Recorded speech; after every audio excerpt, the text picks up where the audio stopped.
We're going to move straight on now to someone who was at the Supernova Music Festival in Israel. That brutal attack on Saturday caused the death of more than 260 people. Their bodies have been recovered.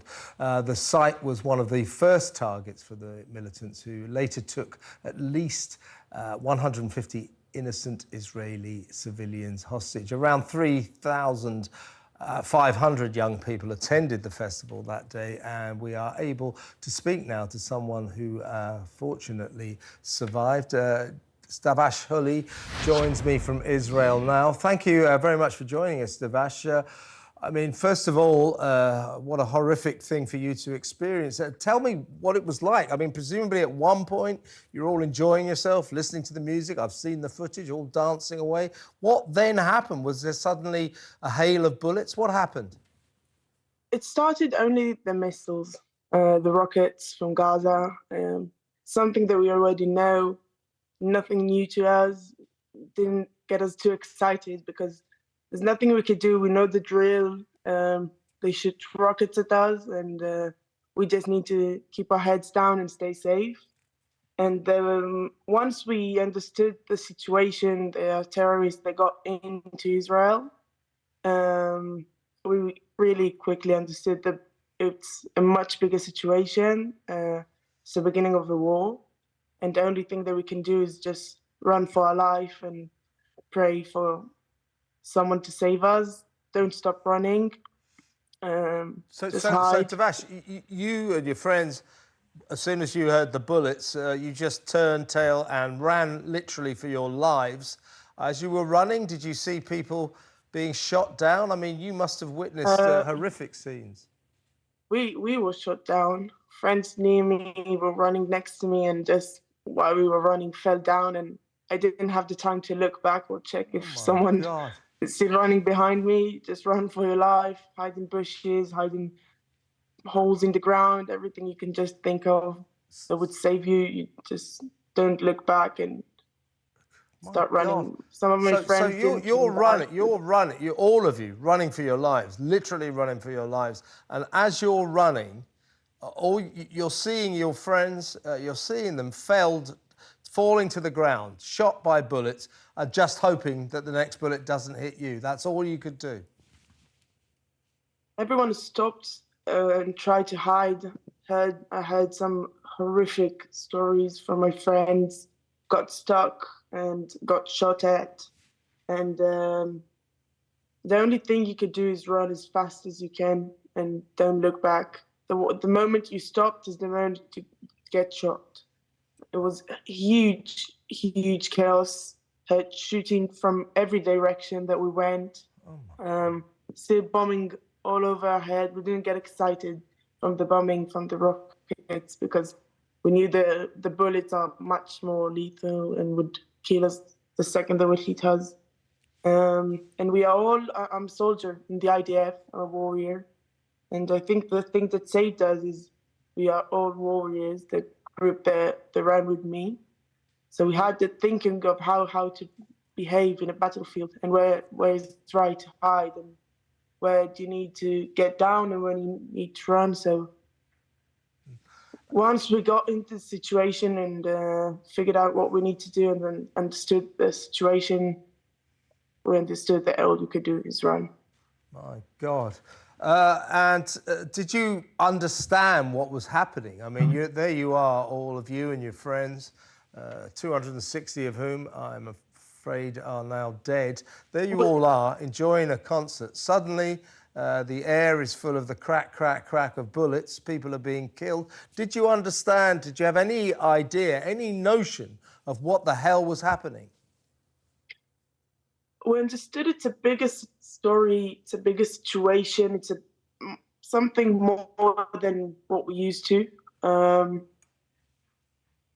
We heard the bullets whistling around us, and we knew that it's not just another attack like we're used to have here with the rockets and the surprise attacks they're doing us.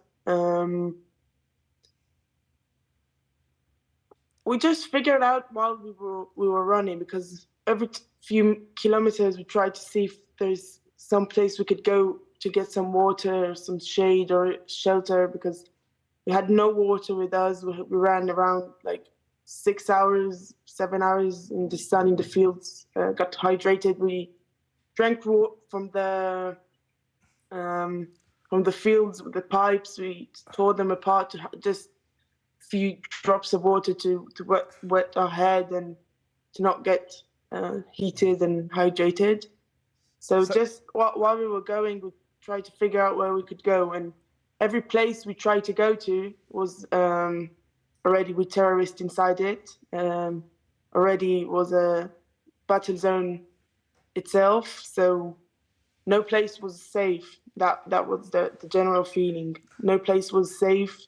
No one, you can trust no one but yourself. You can do nothing but what your instincts and your survival instincts tell you to do. And so we you kept on running for 6 and 7 hours. Did you, Dvash, did you lose any close friends? Did you lose friends personally to you? Most of my friends in my age are soldiers now, or just got re-recruited back to the army. So I've been already to 7 funerals the past week, and I would go to more if I had time. We are all soldiers now, and my parents' neighbor's son is kidnapped. We're hoping to find him, but no one knows anything about him. He was in one of the cities nearby in Berry, if you heard the story. Dvash, tell me what life in Israel is like now. I mean, presumably, I mean, obviously life has not returned to normal. I mean, are people going to work? I mean, what is happening there at the moment? I mean, everybody must be A, terrified, and B, furious with what has happened. What is the mood like and what is life like? Is there any sense of normality at the moment, or are you all on a war footing? Everybody got recruited back to the army, so most workplaces don't work. Mostly the essentials like supermarkets and pharmacies and stuff like that. And everyone knows someone. Everyone knows a name that is still there, still don't know where it is. Name someone that died, someone that is injured. Everyone knows everyone. So it's a feeling of sadness and grief and revenge, and everyone feels the same because we're all in the same boat. There's no one didn't know someone or still knows someone and waits for answers, and we're all waiting to hear from our friends, from our families. Horrible. Yeah, I get that. General feeling of chaos. Indeed. I mean, what next for you? You mentioned earlier that most of your friends have been recruited as reservists.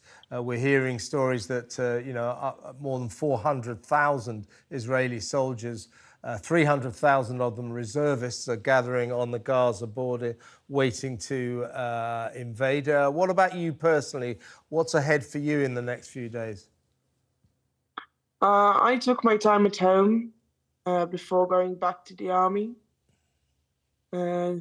Just being a bit with my friends, getting my mind calm and back together before going back to fight. And as soon as I feel that it's my time to fight, I go back to the first lines and do whatever I can to help. Well, here's to you, Dvash. One last question. I mean, there's a few things I'd like to say to Hamas, and I know I speak for millions of other people in this country. What they did was grotesque. What would you like to say to Hamas right now? Start saying goodbye, because we've had enough, and that is the final war. They won't live by that. Yeah. That's it. That's the the final war. Give us everything you've got, because we're going to give you everything that we've got. Be ready. Dvash, it's been fantastic to talk to you. I'm so glad you survived, and very brave of you to tell this story. Thank you very much. Thank you. That's Thank you very much. Dvash Huli, who survived, Leon, that dreadful attack on that music concert. We saw them all dancing away. You see the videos before, and suddenly they're in a hail of bullets. What a dramatic story she had to tell.